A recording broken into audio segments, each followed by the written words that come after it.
ವಿರೂಪಾಕ್ಷ, ಯಾವುದೋ ಒಂದು ಸುಳಿವು ಸಿಗ್ತಾ ಇದೆ. ಸುಳಿವ? ಏನ್ ಸುಳಿವು? ಹೌದು, ಒಂದು ಮುಖ್ಯವಾದ ಸುಳಿವು. ವಿಗ್ರಹವನ್ನ ಹುಡ್ಕೊಂಡು ನದಿ ಹತ್ರ ಹೋಗೋ ಅವಶ್ಯಕತೆ ಇಲ್ಲ. ಜಾಜಿ ಇಲ್ಲಿಗೆ ಬಂದಿದ್ದಾಳೆ. ಅವಳನ್ನ ಹುಡುಕಿದ್ರೆ ಸಾಕು, ಆ ವಿಗ್ರಹ ತನ್ನಿಂತಾನಾಗೆ ನಮ್ಮ ಕೈ ಸೇರುತ್ತೆ. ಏನ್ ಮಾತಾಡ್ತಾ ಇದೀಯ ಕಡ್ಕಿ? ಜಾಜಿ ಚಕ್ರಾಪುರಿ ನದಿನಲ್ಲಿ ವಿಗ್ರಹ ಬಿಸಾಕಿ ಇಲ್ಲಿಗೆ ಬರೋದಕ್ಕೆ ಹೇಗೆ ಸಾಧ್ಯ? ಹೇಗೆ ಸಾಧ್ಯ? ಸಾಧ್ಯ ಇದೆ ವಿರೂಪಾಕ್ಷ. ಜಾಜಿ ಇಲ್ಲೇ ಎಲ್ಲೋ ಇದ್ದಾಳೆ. ಅವಳ ದೇಹಗಂಧ ಈ ಗಾಳಿಯಲ್ಲಿದೆ. ದೇಹಗಂಧ? ಇದೆಂತ ವಿದ್ಯೆ ಕಡ್ಕಿ? ಇದೆಂತ ಸುಳಿವು? ಜಾಜಿ ಇಲ್ಲೇ ಕಾಲು ಉರಿದ್ಲು ಅಂತ ಸುಳಿವು ಕೊಡ್ತಾ ಇದ್ದಾಳೆ ನನ್ನ ತಾಯಿ. ಜಾಜಿಯ ಇಡೀ ದೇಹ ಇಲ್ಲೇ ಬಿದ್ದಿತ್ತು ಅಂತ ನನಗೆ ಗೋಚರಿಸ್ತಾ ಇದೆ. ಅಂದ್ರೆ ಜಾಜಿ ಇಲ್ಲಿಗೆ ಬಂದಿದ್ದಾಳ? ನಮ್ಮ ಕಣ್ಣು ಮುಂದೆನೆ ವಿಗ್ರಹನ ನದಿಗೆಸೆದು ಇಲ್ಲಿ ಬಂದು ಅದನ್ನ ತಗೊಳ್ಳೋ ಯೋಜನೆ ಹಾಕಿದಾಳ. ತಗೊಂಡಿರ್ಬಹುದು. ಸಾವಿರಕ್ಕೋ ವಿರೂಪಾಕ್ಷ, ಜಾಜಿ ಹತ್ರ ವಿಗ್ರಹ ಇದೆ ಅನ್ನೋ ಪುರಾವೆ ನನ್ನಲ್ಲಿಲ್ಲ. ಆದ್ರೆ ಜಾಜಿ ಇದೇ ಊರಲ್ಲಿರೋದು ಸತ್ಯ. ಜಾಜಿ ನಮ್ಗೆ ಸಿಕ್ಕರೆ ವಿಗ್ರಹ ಸಿಗೋದು ಕಷ್ಟದ ಕೆಲಸ ಏನಲ್ಲ. ಜಾಜಿ ಇಲ್ಲಿಗೆ ಬಂದಿದ್ದಾಳೆ ಅಂದಮೇಲೆ ವಿಗ್ರಹನ ಅವಳೇ ಎತ್ಕೊಂಡಿದ್ದಾಳೆ ಅನ್ನೋದು ಖಚಿತ. ಆದ್ರೆ ಜಾಜಿ ಇಲ್ಲಿಗೆ ಬಂದ ಮಾತ್ರಕ್ಕೆ ಅವಳೇ ವಿಗ್ರಹ ಎತ್ಕೊಂಡಿದ್ದಾಳೆ ಅಂತ ಅರ್ಥ ಅಲ್ಲ. ಅವಳಿಲ್ಲಿ ಕಾಲು ಊರಿದ್ಲು, ಇಲ್ಲಿ ಬಿದ್ದಿದ್ಲು ಅಂತ ಮಾತ್ರ ನನಗೆ ಗೋಚರಿಸ್ತಾ ಇದೆ. ವಿಗ್ರಹದ ಸುಳಿವು ಸಿಗ್ತಾ ಇಲ್ಲ. ಇಲ್ಲೇ ಬಿದ್ದಿದ್ದು ಅವಳ ದೇಹಗಂಧ ಗಾಳಿಲಿದೆ ಅನ್ನೋ ವಿಚಾರಗಳೆಲ್ಲ ಹೇಗೆ ಗೋಚರಿಸ್ತು ಕಡ್ಕಿ? ಇದು ಸಾಧ್ಯನಾ? ಇದು ಒಂದು ವಿದ್ಯೆ ವಿರೂಪಾಕ್ಷ. ಸುಪ್ತ ಮನಸ್ಸು ಜಾಗೃತವಾಗಿದ್ರೆ ಇಂಥ ವಿಚಾರಗಳು ಗೋಚರವಾಗುತ್ತವೆ. ಬಲಪಂಥಿಯವರಾದ ನಿಮಗೂ ಎಡಪಂಥಿಯವರಾದ ನಮಗೂ ಸುಪ್ತ ಮನಸ್ಸೇ ಆಧಾರ. ಸುಪ್ತ ಮನಸ್ಸಿಗೆ ಎಲ್ಲ ಸೂಕ್ಷ್ಮಗಳು ಗೋಚರಿಸುತ್ತವೆ. ಆದ್ರೆ ಮನುಷ್ಯ ತನ್ನ ಹೊರ ಇಂದ್ರಿಯಗಳನ್ನ ನಂಬಿ ಮೋಸ ಹೋಗ್ತಾನೆ. ನಿನ್ನ ವಿದ್ಯೆಗಳು ಕೆಲವೊಮ್ಮೆ ಕುತೂಹಲಕಾರಿ ಅನ್ಸುತ್ತೆ. ವಿದ್ಯೆಗಳು ಬೇರೆ ಬೇರೆ, ಆದ್ರೆ ದಾರಿ ಒಂದೇ. ಜಾಜಿ ನಮಗೆ ಸಿಕ್ಕರೆ ವಿಗ್ರಹನೂ ಸಿಕ್ಕ ಹಾಗೆ. ನಡಿ.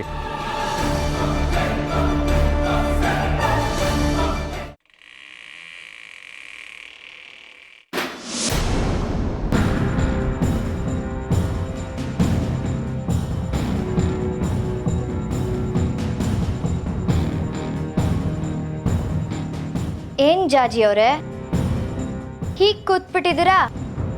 ಇಲ್ಲಿಂದ ಹೇಗೆ ಓಡೋಗ್ಲಿ, ಹೇಗ್ ತಪ್ಪಿಸ್ಕೊಂಡು ಹೋಗ್ಲಿ ಅಂತ ಯೋಚನೆ ಮಾಡ್ತಿದ್ದೀರಾ? ದೇವಿಕಾ, ದಯವಿಟ್ಟು ನನ್ನನ್ನು ಬಿಟ್ಬಿಡು. ನನಗೆ ಈ ರೀತಿ ಹಿಂಸೆ ಕೊಡೋದ್ರಿಂದ ನಿನಗೇನ್ ಸಿಗುತ್ತೆ? ಸಿಗುತ್ತೋ ಬಿಡುತ್ತೋ ಅದನ್ನ ಯೋಚನೆ ಮಾಡ್ಬೇಕಾಗಿರೋಳು ನಾನು, ನೀನಲ್ಲ. ದಯವಿಟ್ಟು ಅರ್ಥ ಮಾಡ್ಕೋ ದೇವಿಕಾ, ನನಗೆ ಯಾವುದೋ ಒಂದು ಮುಖ್ಯವಾದ ಕೆಲಸ ಇದೆ, ಅದಾಗ್ಲೇಬೇಕು. ಯಾಕಷ್ಟ ಅವಸರ ಜಾಜಿ? ಯಾವ್ದ್ಯಾವ್ದು ಯಾವಾಗ ಆಗ್ಬೇಕೋ ಅದಾಗೇ ಆಗತ್ತೆ. ಅದೇ ವಿಧಿ ನಿಯಮ. ಆಗ್ಬೇಕು ನಿಜ. ಅದಕ್ಕೋಸ್ಕರನೇ ನಿನ್ನ ಹತ್ರ ಬೇಡ್ಕೊಳ್ತಿರೋದು. ದಯವಿಟ್ಟು ನನ್ನ ಇಲ್ಲಿಂದ ಹೋಗೋದಕ್ಕೆ ಬಿಟ್ಬಿಡು. ಮುಂದಿನ ಹುಣ್ಮೆ ಒಳಗಡೆಗೆ ನಾನು ಅನ್ಕೊಂಡಿರೋ ಕೆಲಸ ಆಗ್ಲೇಬೇಕು. ಇಲ್ಲಾಂದ್ರೆ ನಮ್ಮೂರ್ ಚಕ್ರಾಪುರಿಗೆ ದೊಡ್ಡ ಗಂಡಾಂತರನೇ ಬಂದ್ಬಿಡತ್ತೆ. ನಿನ್ನನ್ ಬಿಟ್ಬಿಟ್ರೆ ನನ್ನ ಜೀವನಕ್ಕೆ ಗಂಡಾಂತರ ಬಂದ್ಬಿಡತ್ತೆ. ನಾನೇನ್ ಮಾಡ್ಲಿ? ನನಗೆ ನಿನ್ ಚಕ್ರಾಪುರಿಗಿಂತ ನನ್ನ ಜೀವನ ಮುಖ್ಯ. ನನ್ನ ಜೀವನದ ಮುಖ್ಯವಾದ ನಿರ್ಧಾರ ಒಂದು ನಿರ್ಣಯ ಆಗೋ ಸಮಯ ಇದು. ನಾನಿದನ್ ಬಿಡೋದಿಲ್ಲ. ನಿನ್ನೊಬ್ಳು ಜೀವನಕ್ಕೋಸ್ಕರ ನನ್ನ ಇಡೀ ಊರ್ನೇ ಬಲಿ ಕೊಡ್ಬೇಡ ದೇವಿಕಾ. ಕೈ ಮುಗಿದ್ ಬೇಡ್ಕೊಳ್ತೀನಿ. ನೀನ್ ಕೈಯಾದ್ರೂ ಮುಗಿ, ಕಾಲಾದ್ರೂ ಹಿಡ್ಕೊ. ನೀನ್ ಇಲ್ಲಿಂದ ಹೋಗಕ್ ನಾನ್ ಬಿಡಲ್ಲ. ಬಂಗಾರಿ ಬರ್ಬೇಕು, ಅವ್ನು ನನ್ನವನಾಗ್ಬೇಕು.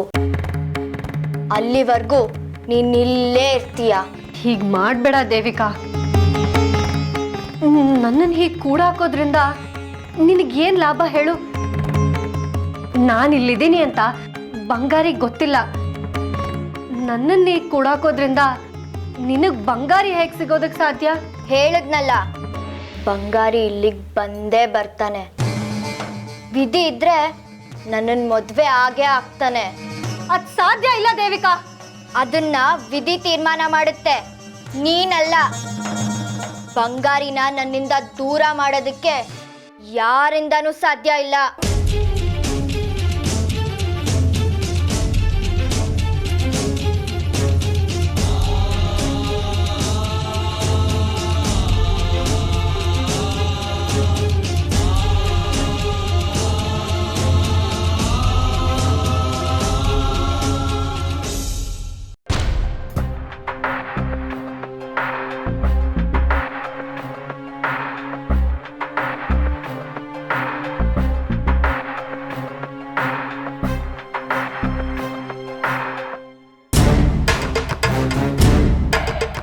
ಏನೋ ಮಾತಾಡಬೇಕು ಅಂತ ಹೇಳಿ ಕಳಿಸ್ದಂತೆ.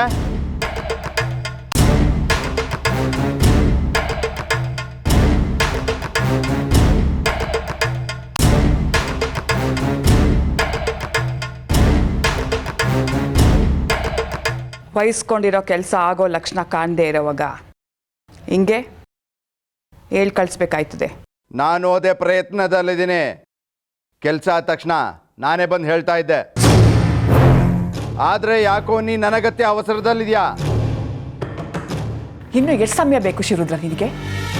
ನಿನಗೆ ಎಷ್ಟು ಸಮಯ ಬೇಕು ಅಷ್ಟು ಸಮಯ ತಗೊಳ್ಳೋಷ್ಟು ಕಾಲಾವಕಾಶ ನಮ್ಮಲ್ಲಿಲ್ಲ. ಚಿಟಿಕೆ ಹೊಡೆಯೋಷ್ಟರಲ್ಲಿ ಕೆಲಸ ಮುಗಿಬೇಕು ಅಷ್ಟೇ. ಅದು ಬುದ್ಧಿವಂತರ ಲಕ್ಷಣ. ಇದು ಬರೀ ಬುದ್ಧಿವಂತಿಕೆಯಿಂದ ಕೆಲಸ ಆಗುವಂಥದ್ದಲ್ಲ ಕನಕಾಂಬರಿ. ಇದಕ್ಕಿನ್ನ ಮೀರಿದ ಕೆಲವು ಸೂಕ್ಷ್ಮಗಳಿವೆ. ಅದನ್ನ ತಿಳ್ಕೊಳ್ದೇ ಇರೋ ಅಷ್ಟು ದಡ್ರೇನೆಲ್ಲ ತಾವು ಅನ್ಕೊಂಡಿದ್ದೀನಿ. 4 ಜನರ ಬಾಯಿಗೆ ವಿಗ್ರಹದ ವಿಷಯ ಬಿದ್ದು ಸುದ್ದಿ ಆದ್ರೆ ನಾಳೆ ನಮಗೆ ಕಷ್ಟ. ಹಂಗಿದ್ರೆ ನೀನೇ ಬಂದು ಹೇಳ್ಬೇಕಾಗಿತ್ತು. ನಾನು ಎಷ್ಟು ಅಂತ ಕಾಯ್ಲಿ? ಅದಕ್ಕೆ ವಿಧಿ ಇಲ್ಲದೆ ಆಳ್ ಕೈಲಿ ಹೇಳ್ ಕಳಿಸ್ಬೇಕಾಯ್ತು. ಆದ್ರೆ ಕನಕಾಂಬರಿ, ಈ ರೀತಿ ಕಂಡ್ಕೊಂಡವ್ರ ಹತ್ರ ವಿಗ್ರಹ ಅಂತ ಮಾತಾಡಿ ನಾಳೆ ಏನಾದರೂ ಹೆಚ್ಚು ಕಮ್ಮಿಯಾಗಿ ವಿಷಯ ಗೊತ್ತಾದ್ರೆ ಅದಕ್ಕೆ ನೀನೇ ಜವಾಬ್ದಾರಿ ಆಗ್ತೀಯಾ. ನೆನಪಿರ್ಲಿ, ಇಡೀ ಅರಿಯಂತಪುರನೇ ನಂದು. ಇಲ್ಲಿ ನನ್ನ ವಿರುದ್ಧ ಮಾತಾಡೋ ಗಂಡಸು ಇನ್ನೂ ಹುಟ್ಟೇ ಇಲ್ಲ. ನೀನು ನನ್ನ ಬಗ್ಗೆ, ನನ್ನ ಪ್ರಭಾವದ ಬಗ್ಗೆ ಯೋಚನೆ ಮಾಡೋ ಬದಲು ನೀನು ನಿನ್ನ ಕೆಲಸ ನೋಡ್ಕೊ. ಆರೋ ಕಾಲಕ್ಕೆ ದೀಪ ಹೀಗೆ ಪ್ರಕಾಶಮಾನವಾಗಿ ಉರಿಯೋದು. ಏನಂದೆ?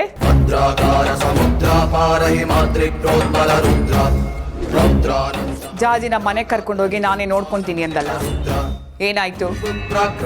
ಏನಾದ್ರೂ ಬಾಯ್ ಬಿಟ್ಲಾ? ಇಲ್ಲ, ಅವಳಿನ್ನೂ ಬಾಯ್ ಬಿಟ್ಟಿಲ್ಲ. ಯಾವ ರೀತಿ ಕೇಳಿದ್ರು ಅವಳು ಬಾಯ್ ಬಿಡ್ತಾ ಇಲ್ಲ. ಏನ್ ಮಾಡ್ಬೇಕು ಅಂತ ಯೋಚನೆ ಮಾಡಿದೀಯಾ? ಅದಕ್ಕೆ ಅವಳನ್ನ ಉಪವಾಸ ಕೆಡಬೇಕು ಅಂತ ತೀರ್ಮಾನ ಮಾಡಿದ್ದೀನಿ.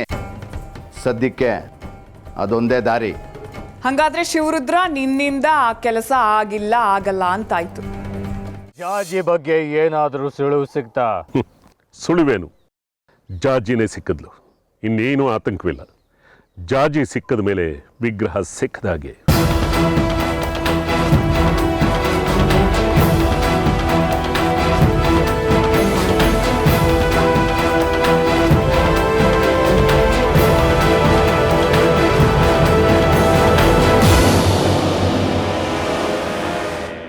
ಜಾಜಿ